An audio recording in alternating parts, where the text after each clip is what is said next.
ரவிக்குமார் அவர்கள் ஆட்சியிலும் பங்கு அதிகாரத்திலும் பங்கு அப்படிங்கிறதுக்கு 2026ல சாத்தியம் கிடையாது. ஏன்னா அறுதி பெரும்பான்மையோட திமுக வந்து வெற்றி பெறும் அப்படின்ற மாதிரி சொல்றாரு.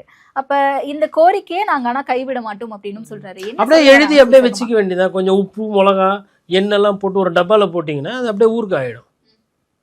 இந்த கோரிக்கை என்பது இவங்க பல நாளாக இதெல்லாம் பேசிக்கிட்டு இது எப்படின்னா சென்னையில் கூவத்தை சுத்தம் பண்ணுறேன் சொல்லிட்டு ஒவ்வொரு அரசியல்வாதியும் சொல்லுவாங்க. ஆட்சி மாறும் காட்சி மாறும் கூவம் அதே மாதிரி மோசமாக தான் இருக்கும்.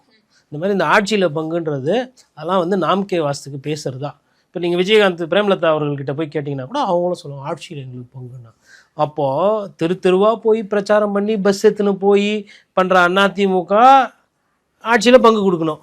கஷ்டப்பட்டு நல்லதோ கெட்டதோ குடும்ப அரசியல் விமர்சனம் பூத்தில் ஆளை போட்டு ஒன்றிணைவோம் வா உடன்பிறப்பே வான்னு சொல்லிட்டு தொண்டர்களை எழுச்சியாக வச்சு தீபாவளிக்கு செலவுக்கு காசை குத்தி நல்ல பேர் கெட்ட பேர் எல்லாத்தையும் சம்பாதிச்சிக்கிற திமுக ஆட்சியில் பங்கு கொடுக்கணும். நீங்களாம் என்ன பண்ணுவீங்க?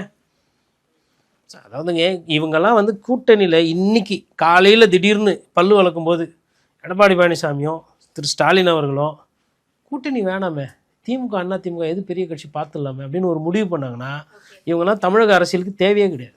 ஆனால் அப்படி ஒரு முடிவு எடுப்பாங்களா? அதுக்கு அசாத்தியான தைரியம் வேணும். அம்மையார் ஜெயலலிதாக்கு இருந்த தைரியம் வேணும். அது இன்னைக்கு இருக்கக்கூடிய ஆட்சியாளர்களுக்கு இல்லை.